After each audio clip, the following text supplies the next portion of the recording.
महादेव दोस्तों, आज हम जानेंगे शिव पुराण के श्रवण की विधि तथा श्रोताओं के पालन करने योग्य नियमों का वर्णन। शौनक जी कहते हैं, महाप्राग शिष्य सूत जी, आपको नमस्कार है। आप धन्य हैं, शिव भक्तों में श्रेष्ठ हैं। आपके महान गुण वर्णन करने योग्य हैं। अब आप कल्याण में शिव पुराण के श्रवण की विधि बतलाइए, जिससे सभी श्रोताओं को संपूर्ण उत्तम फल की प्राप्ति हो सके। सूत जी ने कहा, मुने शौनक, अब मैं तुम्हें संपूर्ण फल की प्राप्ति के लिए शिव पुराण के श्रवण की विधि बता रहा हूँ। पहले किसी ज्योतिषी को बुलाकर दान मान से संतुष्ट करके अपने सहयोगी लोगों के साथ बैठकर बिना किसी विघ्न बाधा के कथा की समाप्ति होने के उद्देश्य से शुद्ध मुहूर्त का अनुसंधान कराएं और प्रयत्न पूर्वक देश देश में स्थान स्थान पर यह संदेश भेजें कि हमारे यहाँ शिव पुराण की कथा होने वाली है। अपने कल्याण की इच्छा रखने वाले लोगों को उसे सुनने के लिए अवश्य पधारना चाहिए। कुछ लोग भगवान श्री हरि की कथा से बहुत दूर पड़ गए हैं। कितने ही स्त्री शूद्र आदि भगवान शंकर की कथा कीर्तन से वंचित रहते हैं। उन सभी को भी यह सूचना हो जाए, ऐसा प्रबंध करना चाहिए। देश देश में जो भगवान शिव के भक्त हैं तथा शिव के कीर्तन और श्रवण के लिए उत्सुक हों, उन सबको आदर पूर्वक बुलाना चाहिए और आए हुए लोगों को सब प्रकार से आदर सत्कार करना चाहिए। शिव मंदिर में, तीर्थ में, वन प्रांत में अथवा घर में शिव पुराण की कथा सुनने के लिए उत्तम स्थान का निर्माण करना चाहिए। केले के मंडप तैयार कराएं, उसे सब और फल पुष्प आदि से तथा सुंदर चंदोवसे से अलंकृत करें और चारों ओर ध्वजा पताका लगाकर तरह तरह के सामानों से सजाकर सुंदर शोभा संपन्न बना दें। भगवान शिव के प्रति सब प्रकार से उत्तम भक्ति करनी चाहिए। वही सब तरह से आनंद का विधान करने वाली है। परमात्मा भगवान शंकर के लिए दिव्य आसन का निर्माण करना चाहिए तथा कथावाचक के लिए भी एक ऐसा ही दिव्य आसन बनाना चाहिए जो उनके लिए सुखद हो। उन्हें नियम पूर्वक तथा कथा सुनने वाले श्रोताओं के लिए भी योग्य अनुसार सुंदर स्थानों की व्यवस्था करनी चाहिए। अन्य लोगों के लिए साधारण स्थान ही रखनी चाहिए। जिसके मुख से निकली हुई वाणी देहधारियों के लिए कामधेनु के समान अभीष्ट फल देने वाली होती है, उस पुराण वेता विद्वान वक्ता के प्रति तुच्छ बुद्धि कभी नहीं रखनी चाहिए। संसार में जन्म तथा गुणों के कारण बहुत से गुरु होते हैं, परंतु उन सब में पुराणों का ज्ञाता विद्वान ही परम गुरु माना गया है। पुराण वेता पवित्र, दक्ष, शांत, ईर्ष्या पर विजय पाने वाला, साधु और दयालु होना चाहिए। ऐसा प्रवचन कुशल विद्वान ही इस पुण्यमयी कथा को कहे। सूर्योदय से आरंभ करके 3:30 पहर तक उत्तम बुद्धि वाले विद्वान पुरुष को शिव पुराण की कथा सम्यक रीति से बांचनी चाहिए। मध्याह्न काल में 2 घड़ी तक कथा बंद रखनी चाहिए, जिसमें कथा कीर्तन से अवकाश पाकर लोग मल मूत्र का त्याग कर सकें। कथा के प्रारंभ के दिन से 1 दिन पहले व्रत ग्रहण करने के लिए वक्ता को शोर करा लेना चाहिए। जिन दिनों कथा हो रही हो उन दिनों प्रयत्न पूर्वक प्रातः काल का सारा नित्य कर्म संक्षेप से ही कर लेना चाहिए। वक्ता के पास उसकी सहायता के लिए एक दूसरा ऐसा ही विद्वान होना चाहिए, वह भी उस प्रकार के संशयों को निवृत्त करने में समर्थ और लोगों को समझाने में कुशल हो। कथा में आने वाले विघ्नों की निवृत्ति के लिए गणेश जी का पूजन करें। कथा के स्वामी भगवान शिव की तथा विशेषतः शिव पुराण की पुस्तक की भी भक्ति भाव से पूजा करें। तत्पश्चात उत्तम बुद्धि वाला श्रोता तन मन से शुद्ध एवं प्रसन्नचित्त हो आदर पूर्वक शिव पुराण की कथा सुने। जो वक्ता और श्रोता अनेक प्रकार के कर्मों से भटक रहे हों, काम आदि 6 विकारों से युक्त हों, स्त्री में आसक्ति रखते हों और पाखंड पूर्ण बातें करते हों, वे पुण्य के भागी नहीं होते। जो लौकिक चिंता तथा धन, ग्रह एवं पुत्र आदि की चिंताओं को छोड़कर कथा में मन लगाए रहते हैं, उन शुद्ध बुद्धि वाले पुरुषों को उत्तम फल की प्राप्ति होती है। जो श्रोता श्रद्धा और भक्ति से युक्त होते हैं, दूसरों के कर्मों में मन नहीं लगाते और मौन, पवित्र एवं उद्वेग शून्य होते हैं, वे ही पुण्य के भागी होते हैं। सूत जी बोले, शौनक, अब शिव पुराण कथा के सुनने का व्रत लेने वाले पुरुषों के लिए जो नियम है उन्हें भक्ति पूर्वक सुनो। नियम पूर्वक इस श्रेष्ठ कथा को सुनने से बिना किसी विघ्न बाधा के उत्तम फल की प्राप्ति होती है।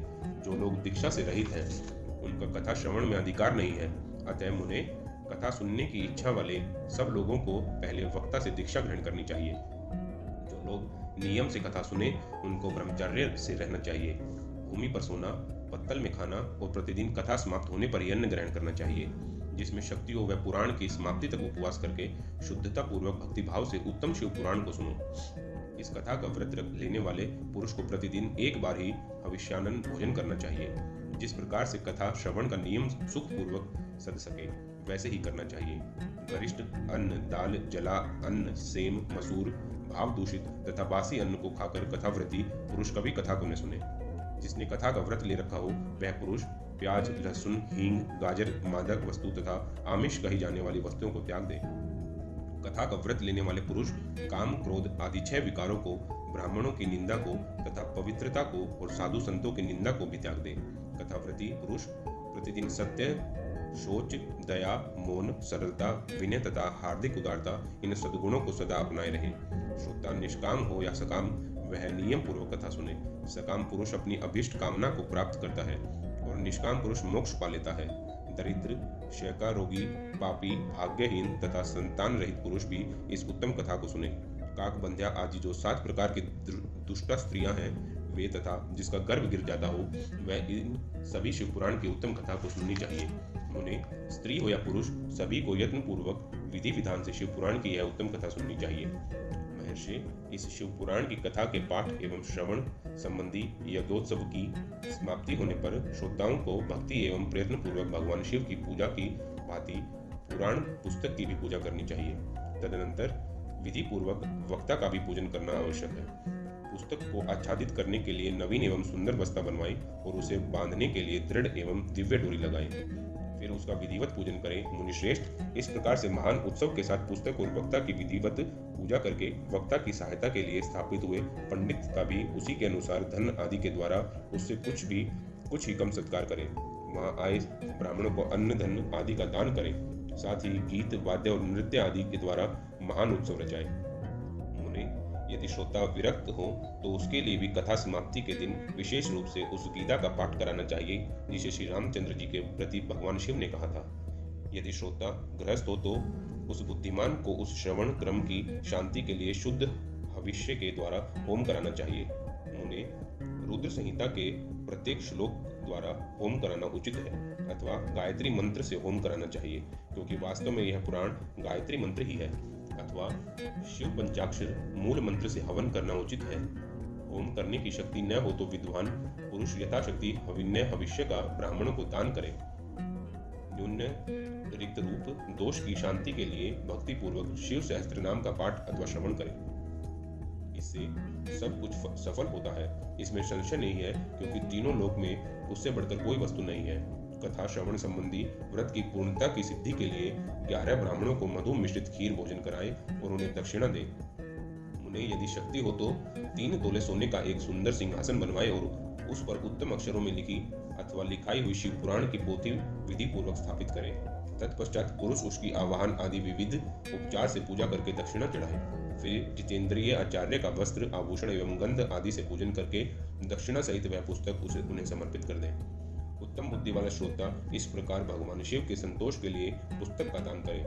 शौनक, इस पुराण के दान के प्रभाव से भगवान शिव अनुग्रह पाकर पुरुष भवबंधन से मुक्त हो जाता है।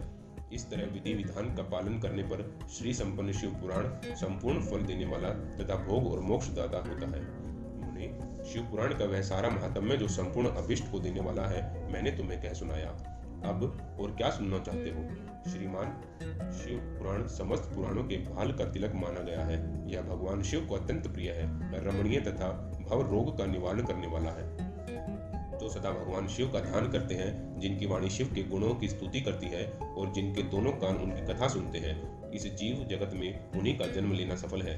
वे निश्चय ही संसार सागर से पार हो जाते हैं। भिन्न भिन्न प्रकार के समस्त गुणों, जिनके सच्चिदानंद में स्वरूप का कभी स्पर्श नहीं करते, जो अपनी महिमा से जगत के बाहर और भीतर भासमान है, तथा जो मन के बाहर और मन के भीतर वाणी एवं मनोवृत्ति रूप में प्रकाशित होते हैं, उन अनंत आनंद घन रूप परम शिव की मैं शरण लेता हूँ।